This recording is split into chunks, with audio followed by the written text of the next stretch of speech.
10 años después de ser condenado. Injustamente tiene una deuda pendiente con su ex esposa, pero la razón de su encarcelamiento y su asesinato revelarán verdades impactantes sobre el caso. Sigue hasta el final y comenta desde donde me ves. Yo soy Héctor Zamora y hablo desde México, Phoenix, Arizona, 15 de marzo de 2008.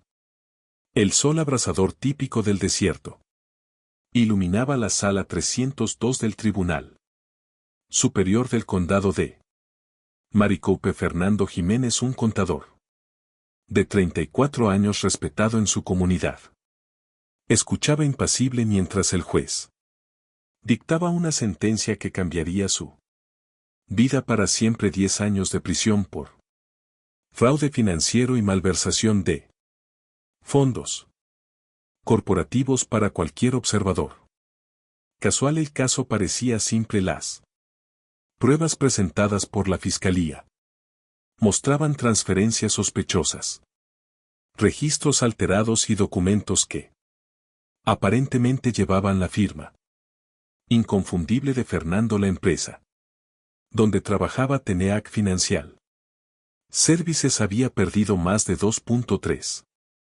millones en un periodo de 18 meses y todos los rastros parecían conducir directamente a él. Las evidencias más condenatorias provinieron de un testimonio inesperado.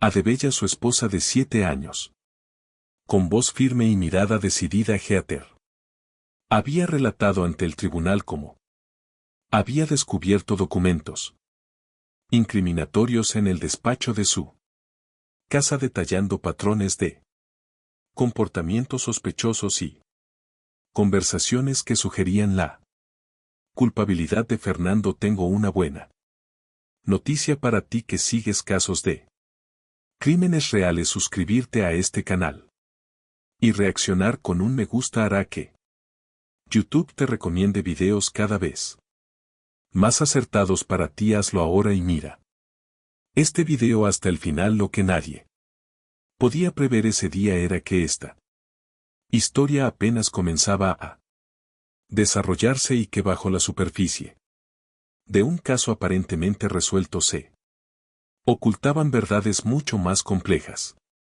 que tomarían años en salir a la luz. La investigación inicial había sido meticulosa pero apresurada. Las autoridades, presionadas por la magnitud del fraude y la necesidad de encontrar un culpable, habían seguido el camino más evidente. Los registros financieros mostraban que alguien con acceso a los sistemas centrales había creado una elaborada red de cuentas fantasma para desviar fondos. Fernando, como jefe del departamento de contabilidad, tenía tanto el conocimiento como el acceso necesarios. Durante el juicio, el fiscal había pintado el retrato de un hombre consumido por la ambición, que vivía por encima de sus posibilidades y necesitaba desesperadamente el dinero. Presentó extractos bancarios de cuentas en Bahamas y Caimán, propiedades recientemente adquiridas y gastos inexplicables. La narrativa era convincente, casi perfecta. Sin embargo, existían pequeñas inconsistencias que quedaron sin respuesta. ¿Cómo había logrado Fernando, un hombre sin conocimientos avanzados de informática, burlar los sistemas de seguridad de la empresa? Porque algunos de los documentos clave presentaban irregularidades sutiles en la caligrafía, y por qué, a pesar de la supuesta riqueza acumulada ilícitamente, Fernando seguía viviendo modestamente y conduciendo el mismo automóvil desde hacía 5 años. Estas preguntas fueron planteadas por su abogado defensor, pero se perdieron entre el peso abrumador de las evidencias circunstanciales. La imagen de Fernando como un criminal calculator ya estaba firmemente establecida en la mente del jurado para cuando terminó el juicio. Pocos dudaban de su culpabilidad mientras era escoltado.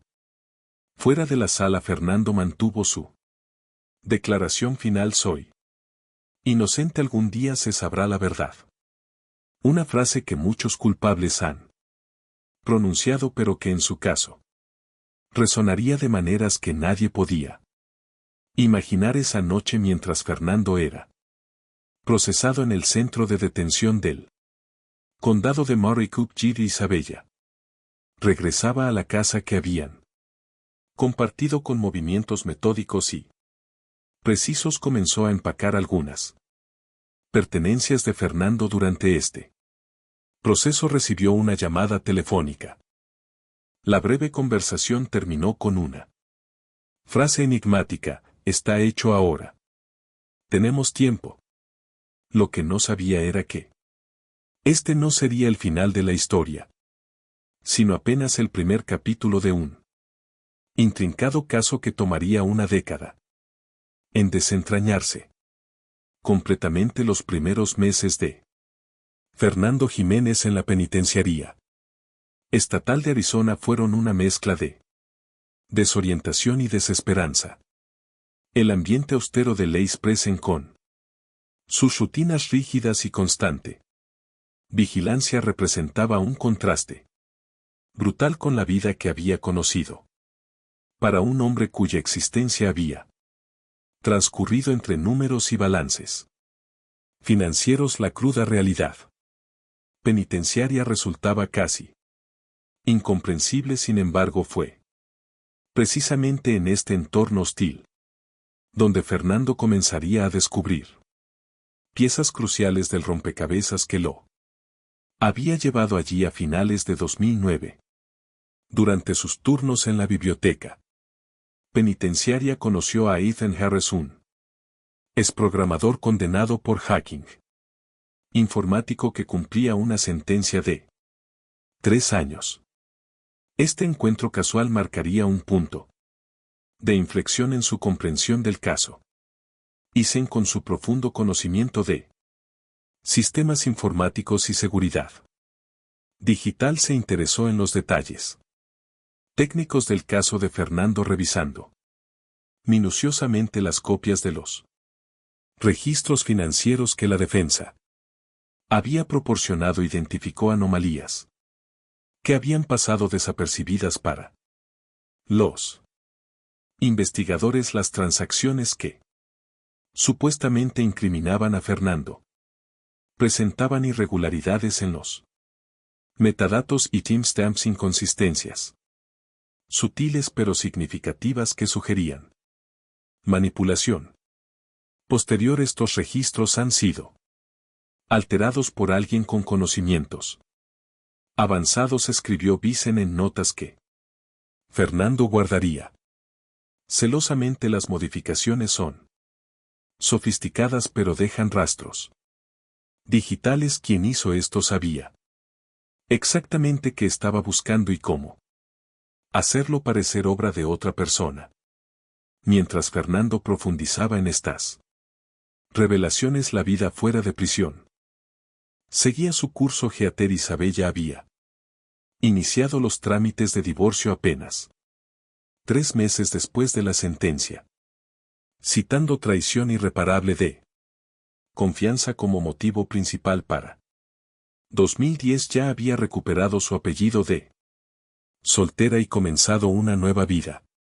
Sorprendentemente había ascendido a una posición ejecutiva en Pinnacle Financial, la misma empresa donde se había producido el fraude, ahora bajo la dirección de Ryan Brooks, antiguo colega de Fernando. Esta conexión profesional entre Heather y Rand despertó las sospechas de Fernando. Utilizando los limitados recursos disponibles en prisión, comenzó a recopilar sistemáticamente información sobre ambos a través de noticias en periódicos locales, publicaciones financieras y correspondencia con antiguos amigos. Fue armando un mapa cronológico de eventos que revelaba coincidencias Inquietantes. En 2011 Fernando tomó una decisión que cambiaría el curso de su historia. Contrató a Sam, un detective privado recomendado por su nuevo abogado, para investigar discretamente estos nuevos indicios. John Dunn es policía con reputación de meticuloso y perseverante. Aceptó el caso a pesar del escepticismo inicial. La investigación de John avanzaba lentamente, enfrentando obstáculos y resistencias, pero gradualmente comenzó a descubrir información que respaldaba las sospechas de Fernando. Fotografías tomadas en 2007, meses antes del descubrimiento del fraude, mostraban a Heather y Ryan en situaciones que sugerían una relación personal que trascendía lo profesional. Registros telefónicos indicaban comunicaciones frecuentes en horarios inusuales. Más alarmante aún, John identificó transferencias bancarias desde una cuenta offshore vinculada a Ryan hacia una cuenta a nombre de la hermana de Heather. Para 2013 Fernando había compilado suficiente información para solicitar una revisión de su caso, pero su petición fue rechazada por falta de pruebas concluyentes. Este revés, aunque devastador, solo fortaleció su determinación. Comenzó a estudiar intensivamente derecho penal y forense digital, convirtiendo su celda en un improvisado centro de investigación. Mientras tanto, Heather y Rand prosperaban profesionalmente. En 2014 la pareja anunció oficialmente su compromiso durante la gala anual de Pinnacle Financial, un evento ampliamente cubierto por la prensa local. Las fotografías mostraban a una pareja radiante celebrando su éxito profesional. What personal, mientras construían una vida sobre cimientos que, sin saberlo, comenzaban a resquebrajarse. En la primavera de 2016, un antiguo empleado del departamento de It Pinnacle contactó inesperadamente al detective.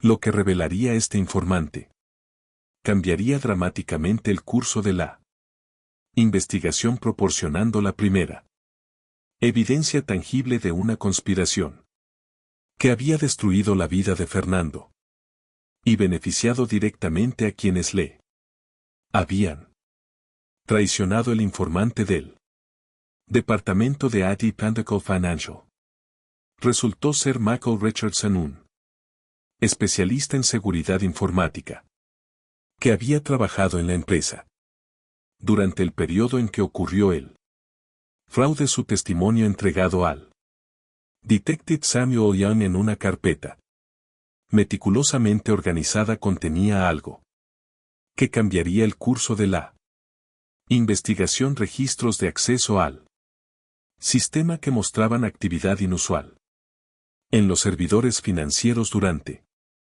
las noches, precisamente cuando Fernando Jiménez no estaba en las instalaciones. Richardson había guardado estos registros como respaldo personal, preocupado por irregularidades que notó, pero que sus superiores le indicaron ignorar. Los logs mostraban accesos con las credenciales de Fernando, pero desde direcciones IP que correspondían a terminales diferentes a su estación de trabajo habitual. Más revelador aún, algunos de estos accesos coincidían con momentos en que Fernando estaba documentadamente en reuniones o incluso fuera de la ciudad. Con esta nueva información, Young expandió su investigación hacia el entorno digital. Contrató discretamente a Zachary Perry, un forense digital con experiencia en casos de fraude corporativo, para analizar los datos proporcionados por Richardson. Perry descubrió que las credenciales de Fernando habían sido comprometidas mediante un sofisticado keyer instalado en su computadora aproximadamente 3 Meses antes del descubrimiento del fraude, la investigación también reveló algo perturbador: existía evidencia técnica de que alguien con privilegios administrativos había creado una puerta trasera en el sistema financiero. Este acceso oculto permitía modificar registros sin dejarlos rastros habituales en los logs de auditoría principales que revisaban los investigadores originales. Mientras estos descubrimientos técnicos se acumulaban, John seguía otra línea de investigación centrada en las finanzas personales de Adesabala y Ryan Brooks mediante fuentes confidenciales en el sector bancario. Identificó una serie de transacciones sospechosas, comenzando 6 meses antes de la detención de Fernando. Pequeñas cantidades se habían movido sistemáticamente a través de múltiples cuentas, eventualmente consolidándose en una estructura corporativa en las Islas Caimán. Para 2017 la investigación había revelado un patrón inquietante. Mientras Fernando languideció en prisión durante años, Heather y Ryan habían disfrutado de un ascenso financiero y profesional que resultaba difícil de justificar con sus salarios conocidos.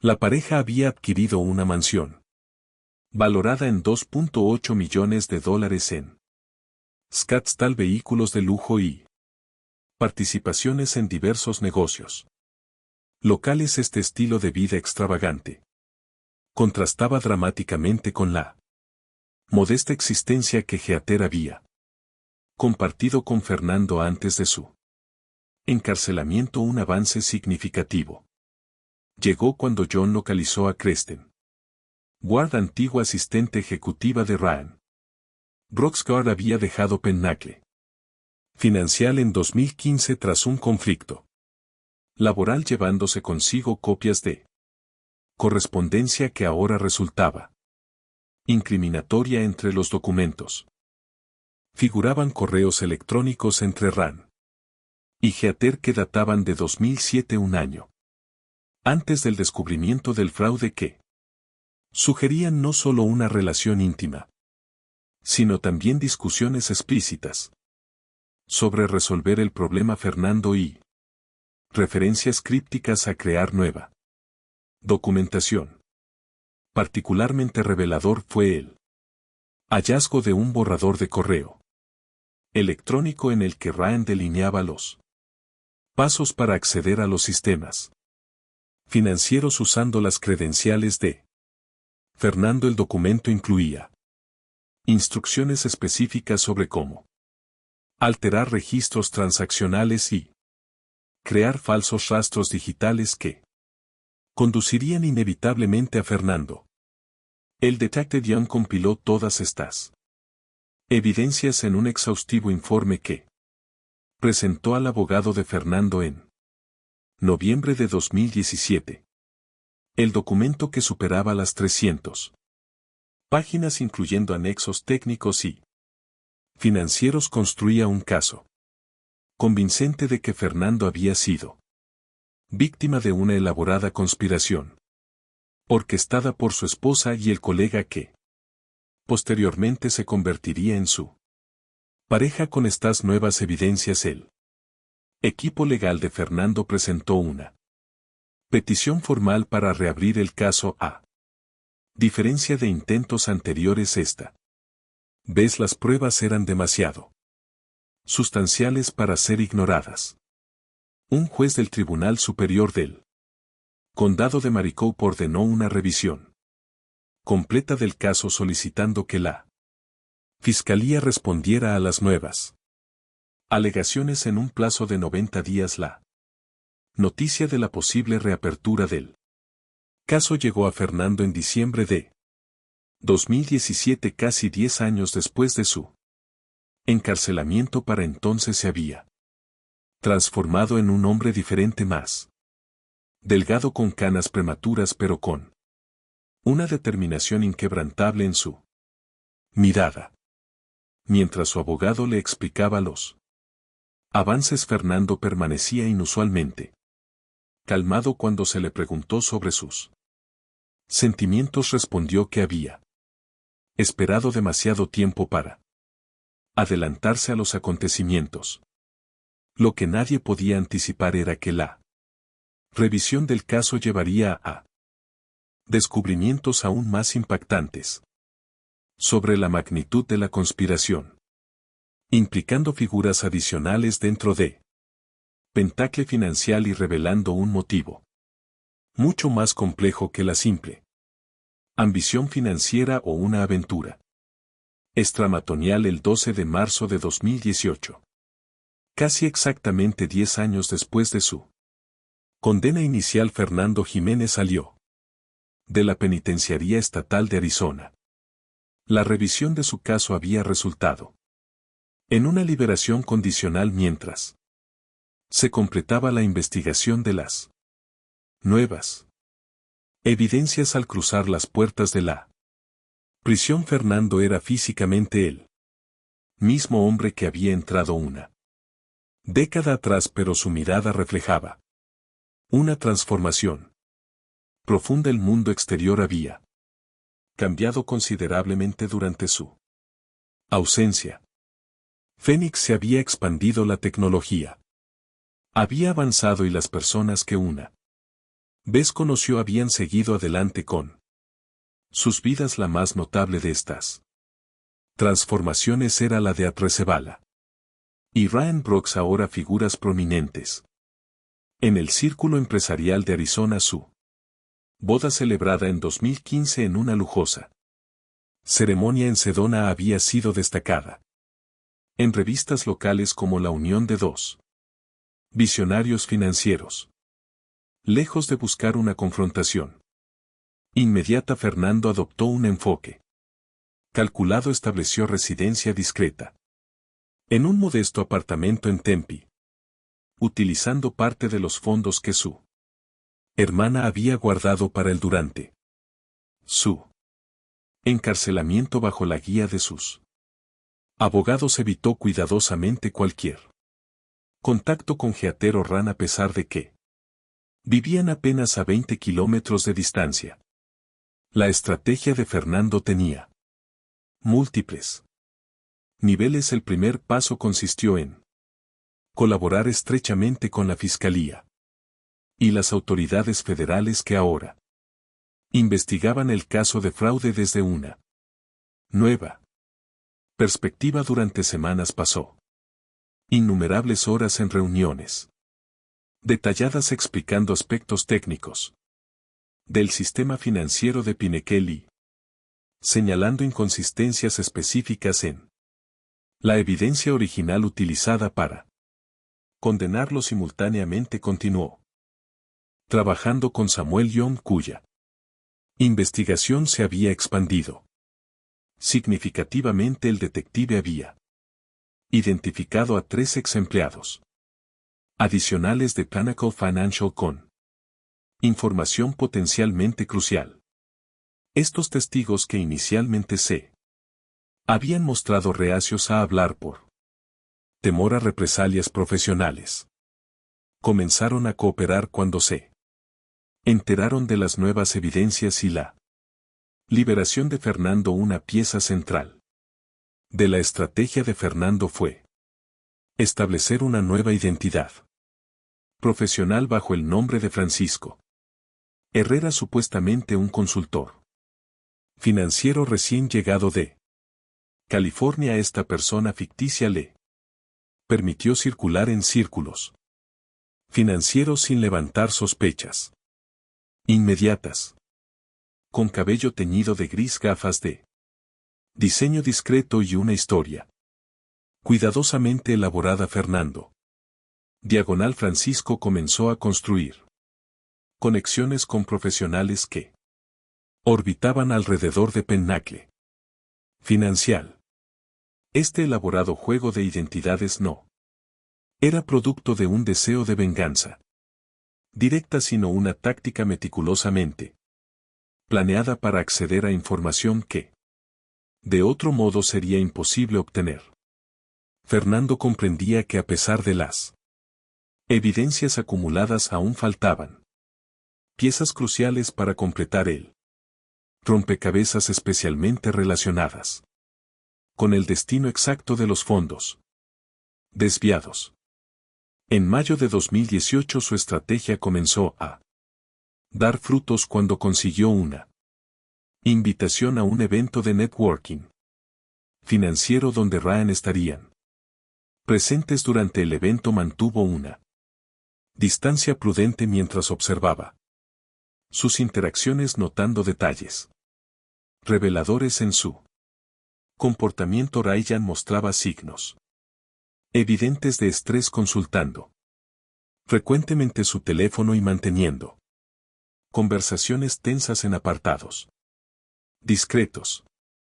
Heather, por su parte, proyectaba una confianza que parecía ensayada, aunque su lenguaje corporal sugería vigilancia constante, utilizando contactos cultivados a través de su nueva identidad. Fernando accedió a información sobre los recientes movimientos corporativos de la pareja. Descubrió que habían acelerado la transferencia de activos hacia nuevas estructuras empresariales, principalmente en Nevada y Delaware, estados conocidos por sus leyes corporativas opacas.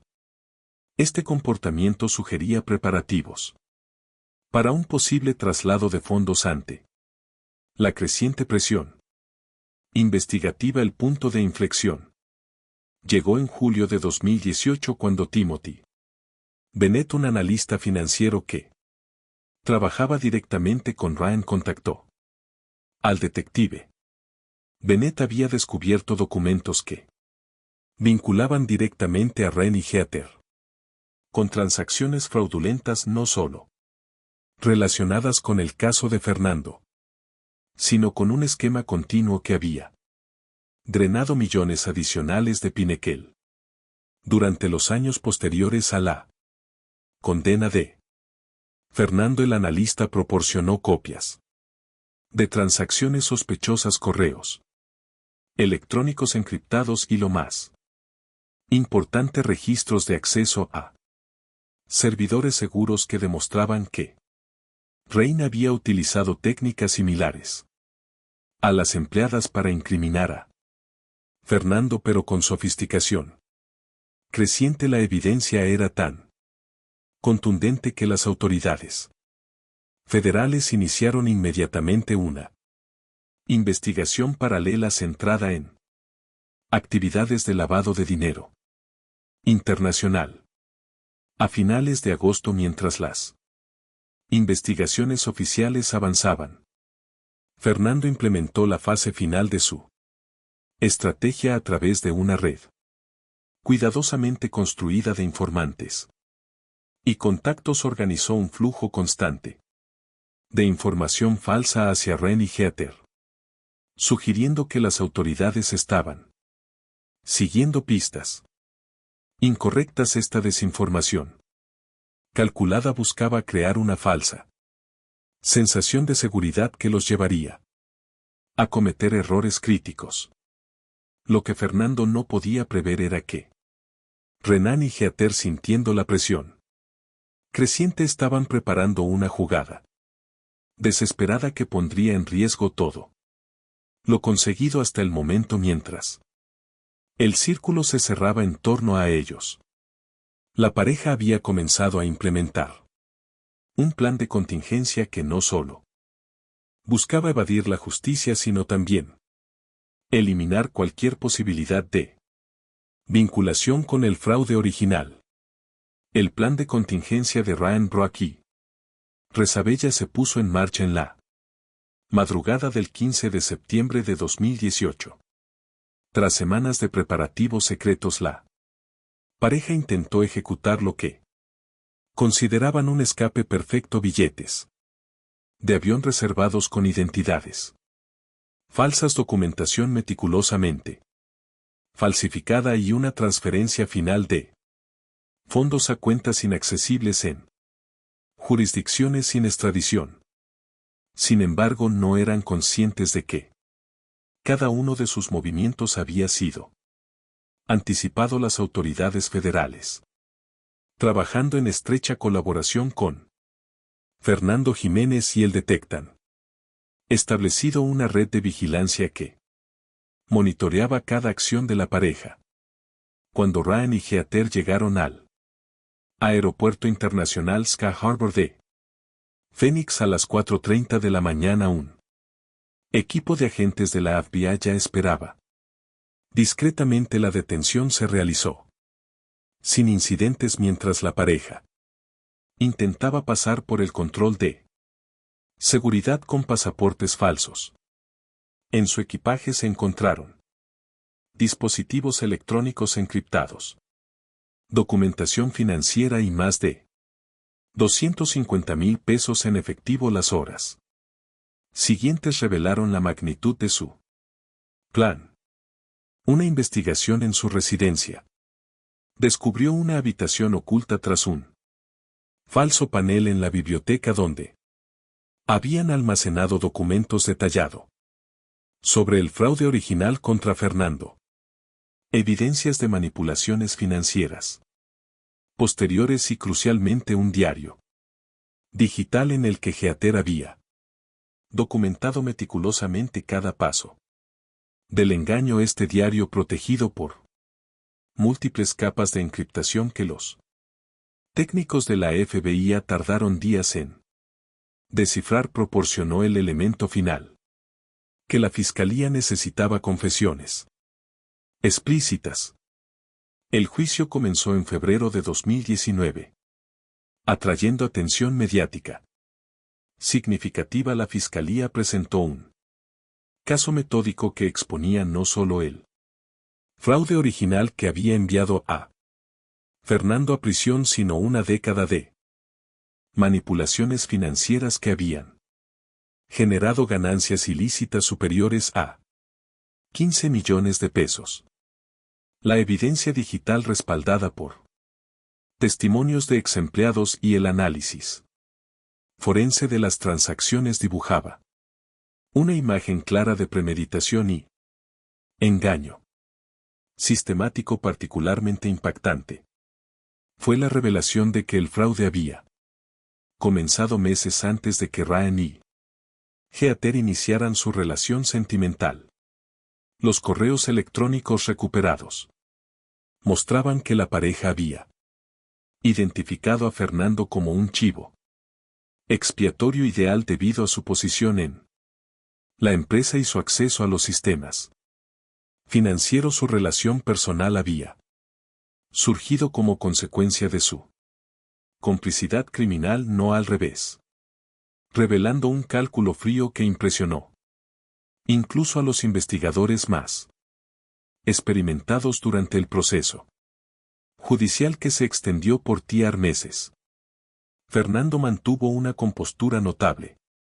Asistió diariamente a las sesiones, observando con expresión serena mientras se desentrañaba la elaborada conspiración que había destruido una década de su vida. Cuando finalmente fue llamado a testificar, su relato factual y detallado, desprovisto de emocionalismo o deseos evidentes de venganza, resultó devastadoramente efectivo para la fiscalía. El 17 de mayo de 2019 el jurado emitió su veredicto tras apenas 6 horas de deliberación. Culpables de todos los cargos, Ryan Brock y Heather Rizzo fueron condenados por fraude financiero, falsificación de pruebas, perjurio y obstrucción a la justicia. El juez, citando la extraordinaria crueldad de permitir conscientemente que un inocente pasara 10 años en prisión, impuso la sentencia máxima: 25 años para Ryan y 22 para Heather, sin posibilidad de libertad condicional.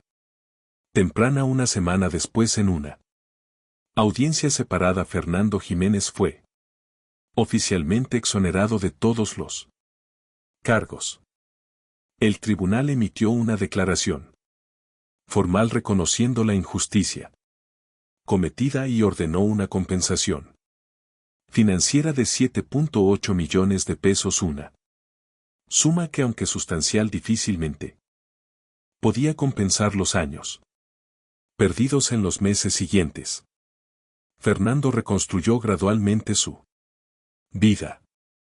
Con la compensación recibida estableció una fundación dedicada a ayudar a personas injustamente condenadas, proporcionando recursos legales y apoyo a quienes enfrentaban situaciones similares a la suya. También se convirtió en consultor para agencias gubernamentales sobre seguridad financiera y prevención de fraudes, transformando su dolorosa experiencia en herramientas para proteger a otros.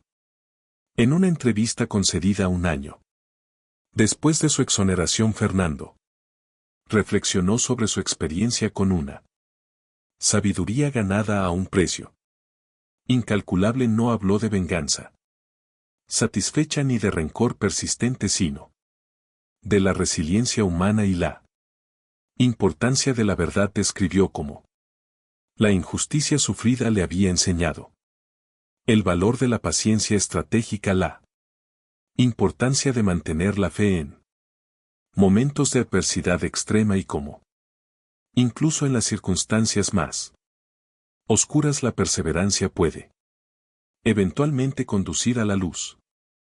El caso de Fernando Jiménez dejó una marca profunda en el sistema judicial de Arizona, provocando revisiones en los protocolos de investigación financiera y estableciendo precedentes legales para casos de fraude corporativo. Más allá de sus implicaciones legales, la historia resuena como un poderoso recordatorio de que la justicia, aunque a veces lenta y tortuosa en su camino, puede finalmente prevalecer cuando se persigue con determinación inquebrantable. Para aquellos que conocen esta historia, permanece como un testimonio de cómo la paciencia, la perseverancia y la búsqueda metódica de la verdad pueden eventualmente deshacer incluso las conspiraciones más elaboradas en un mundo donde las apariencias a menudo engañan y las verdades pueden permanecer ocultas. Durante años, el caso de Fernando Jiménez nos recuerda que la justicia, aunque retrasada, no está permanentemente negada. Para quienes no se rinden en su búsqueda. ¿Qué te pareció este caso? Comenta aquí abajo mientras preparo otro video que sé que te va a encantar. En la pantalla final te dejo un video seleccionado especialmente para ti con otro caso de crimen real. No te lo pierdas.